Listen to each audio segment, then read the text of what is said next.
Pirkkalan City Marketissa myöskin grillauskauteen varaudutaan tosi huolellisesti. Samppa, sä oot lihamestarina täällä, niin onko tässä nyt aika tyypillinen setti, mitä kaikkea grillaustuotteita teiltä löytyy? Joo, eli tässä on porsaanlihasta nämä suosituimmat sekä naudasta ja sitten on karitsasta. Hyvä.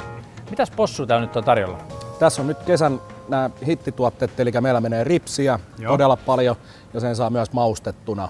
Ja niitä menee aika 50-50 maustettuna. Ja onko se niin, että kaikki myydään raakana vai onko se myös kypsentänyt etukäteen? Meillä on raakana tiskissä. Joo. Sitten löytyy sian niskaa eli kasleria ja sitten porsaan ulkofilettä. Ja näitä saa useilla eri marinaadeilla, eli sieltä löytyy kermaroseita, valkosipulia, barbecueta ja näin poispäin. Joo.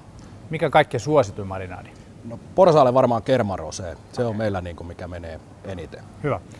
Sitten naudanlihasta löytyy? Joo, naudanlihasta löytyy naudan entrecôte, sitten löytyy ihan sisäfilepihvi, ulkofilepihvi ja naudan grillipihvi. Ja näitä on nyt tässä naturellina, mutta niitä on kaikki kanssa marinoituna, eli siellä on sitten naudanlihalle hyvät barbecue ja punaviini. No löytyykö teiltä tämmöisiä pihvirotulihoja? Joo, eli meillä on limusiini, mikä on niin kuin todella hyvin menevä.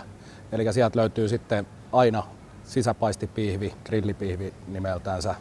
Ja sitten on ulkofilettä, sisäfilettä ja jauhelihaa, mistä pystyy tekemään hampurilaispihvi. No niin, mahtavaa. Joo. Ja sitten karitsa, sitä pidetään vähän semmoisen pääsiäisen ajan herkkuna, mutta nykyään aika hyvin osataan ihan ympäri vuoden ostaa karitsaa. Joo, eli ulkofile ja esimerkiksi pari kyljys, ne on todella hyviä grillissä. Kyllä. Ja sitten ihan tuohon kareeseen pintaväri ja näin, niin se on myös toimii grillissä todella hyvin.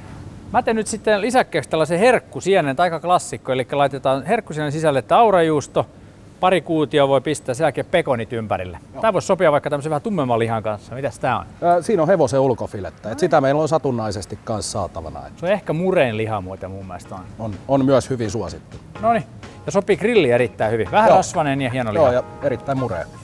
Kuinka paljon suurin piirtein löytyy nyt sitten erilaisia vaihtoehtoja grillaukseen? No kyllä niitä on kymmeniä, että sitten vielä kalat ja broilerit päälle, niin kyllä meiltä löytyy. Hieno homma. Kiitos Samppa näistä vinkkeistä. Kiitoksia. Parhaat grilliherkut City Market Pirkkalasta.